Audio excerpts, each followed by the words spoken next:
What's good, Shellitronnn here, and we're back at it again with a brand new series called Top 5 Songs, where I rank my top 5 songs from an album or a mixtape and give a few reasons why I have them ranked the way I do. Today's top 5 comes from Lil Boat 2, the third studio album from Lil Yachty, and follow-up from his 2016 release, Lil Boat. Now, if you don't know who Lil Yachty is, he's a cloud/subset of trap rapper with red braids. But you already know who Lil Yachty is, so let's get straight to the top 5. Love Me Forever is a song that just barely cracks my top 5 over the album's outro 66, more so for how well it blends together sounds from other artists that I like, while still maintaining that Lil Yachty signature sound that made him so popular. The beat kicks in with a piano loop that sounds eerily similar to Kodak Black's intro to Project Baby 2, Versatile, but I also feel a very distant Flower Boy B-side interlude type vibe, like if Tyler the Creator ever just broke down and worked with autotune for an afternoon. The song's short, like just about all the other tracks in the album, but keep it a Bowberry biscuit, this song making the top 5 speaks less to its own merits and more to the sort of repetitive and chemistry lacking nature of some of the album's other songs.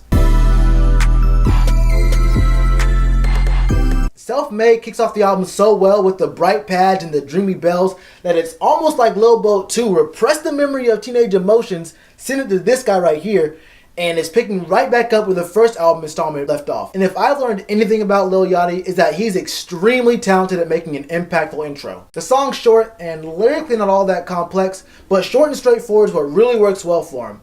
That said, for a song that's under 2 minutes, there's still a few notable bars on this track. I know she yo bitch, but I'm up first cause I call dibs. Bought my mom a chain and kept it short cause I'm not Jibs, which is actually a pretty impressive Jibs reference.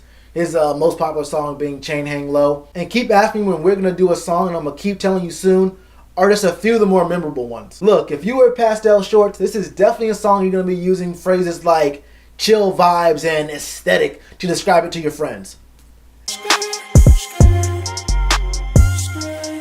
You can look at the title of this track and the lone feature on this thing and probably guess how most people are going to describe this song. This is easily the most fun track on the album. Yachty and Ugly God have this energetic, wild, immature type of chemistry that I don't think can be faked. And I'm not just saying that because this collab happens to work really well here, but you don't have to look too hard on this album to find examples of where Lil Yachty and his guest verse worked well enough separately, but really failed to bring together the collaboration to as well as it could have and probably should have been. I personally don't think it's an insult to say that for the most part, instrumentals tend to carry Lil Yachty on a lot of songs, but that's not the case here.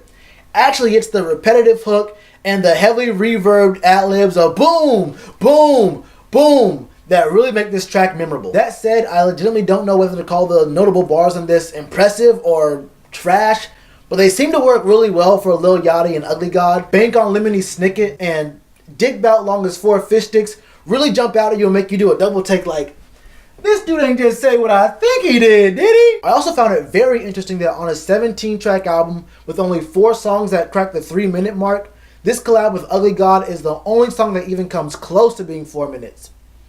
And it's the only song longer than 3 minutes and 10 seconds. Above anything else, the most notable thing about She Ready is that it has the best production on the whole album. It's one of the few tracks that makes me forget for a few minutes that there is no Burberry Perry, or I guess it's the good Perry now. I'm gonna say Burberry Perry. He has 0 production credits on this whole album, and that's ridiculous to me. Because personally for me, Lil Yachty the artist is Yachty on the vocals and Perry on the beats.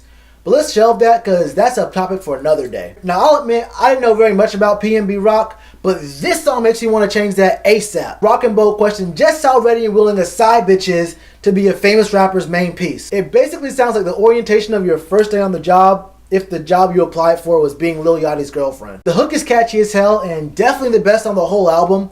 And kind of like the beat situation, the chemistry between PnB Rock and Yachty is so good, it actually makes me forget for a full 3 minutes that there is no Skipper to Flipper feature on this whole album. And on a 17-track album with 13 features, there's just no way you're going to convince me that there was no room for Skipper to Flipper. If there's a publication that does year-end lists for best track title, they might want to check in on the guy who's assigned to do that throughout the year, because it's about to get real boring for him. This is easily the best track. NBA YoungBoAT is the best track title I've seen in a while. It don't matter who's dropping this year, what genre it is, and I know there's a lot of rock bands that like to have weird song titles. It do not matter. NBA Youngboat wins that award 10 times out of 10. The beat's dope with a really interesting plucked string sample on top of some booming bass, but that's not the reason why this is the best song on the album. Youngboy and Yachty come through with the most energetic and engaging track on this whole thing, but that's not the reason why this is the best song on the album. Now, ever since I found out about Odd Future in 2010, I've been a huge fan of back and forth raps, and I know you don't have to tell me that that's not the first instance of back and forth raps in hip hop. I get it.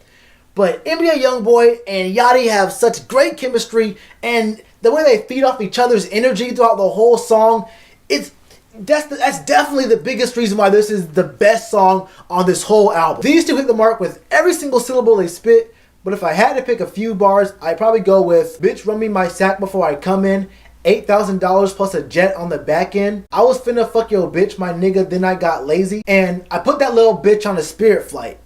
Now, if those last two bars ain't the most disrespectful bars you heard since Nas called Jay a Thai boho, I don't know what to say to you. NBA Youngboat, which could be called NBA Young Goat, is easily the hottest track on this whole thing.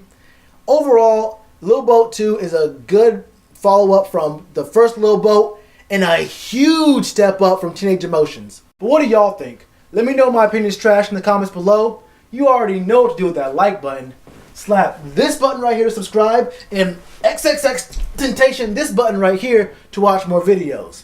Namaste. Be back sooner than you think.